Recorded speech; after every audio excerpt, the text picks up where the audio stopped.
अस्सलामुअलैकुम सामीन। 4 रबीउल अव्वल है, 1 अक्टूबर है। खबर का उन्वान है ईरान में फायरिंग, 36 लोगों की मौत, ऐसी खबर आ रही है। मामला क्या है, पूरी बात आप सुने। ईरान में 22 साल की महासा अमीनी की पुलिस कस्टडी में मौत का मामला भी चल ही रहा था, उसकी मुखालफत चल ही रही थी कि और मामला सामने आ गया है।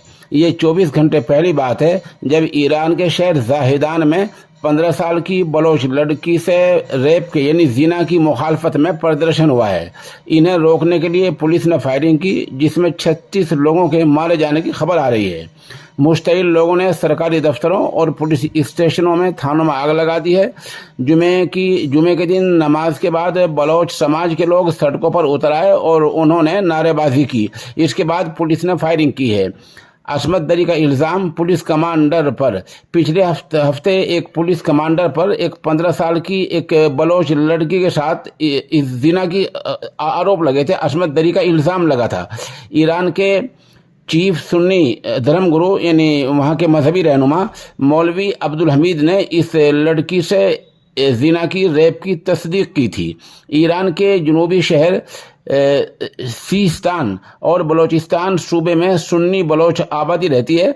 मुल्जिम कमांडर का नाम कर्नल इब्राहिम खुचा कज़ाई है। वह शिया मुस्लिम है और मुतासिर लड़की जो है वो सुन्नी है। जुमे के दिन बलोच समाज के लीडरों ने इस हादसे की मुखालफत में मुजाहरे का ऐलान किया था और मुजाहरे के दौरान बलोचों और पुलिस के बीच झड़प हुई थी। मीडिया रिपोर्ट के मुताबिक जाहिदान शहर का बड़ा हिस्सा मुजाहिरीन के काबू में है। इस दौरान पुलिस थानों और गाड़ियों में आग लगा दी गई है। वहाँ बड़े पैमाने पर आगजनी हुई है। उधर ईरान के सरकारी चैनल के मुताबिक जाहिदान में हुए संघर्ष में जो वहाँ लड़ाई हुई है, जो वहाँ मुजाहरे हुए हैं, उसमें 19 लोग मारे गए हैं। सरकारी बयान 19 लोगों के मारे जाने का है।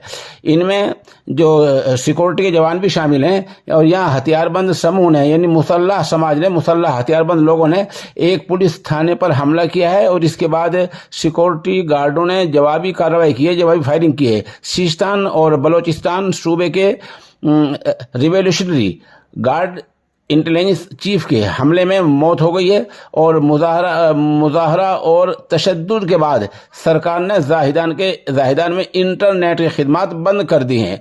बलोच आबादी वाले दूसरे शहर में भी मुजाहरे हुए हैं और सरकारी दफ्तरों को जला देने की खबर मिल रही है। बहरहाल ये एक जो बड़ा हादसा हुआ है और इस तरह ईरान में गैर मुसद्दक़ा इत्तला में 36 लोगों की मौत की बात सामने आई है और सरकारी तौर पर 19 लोगों की मौत की बात सामने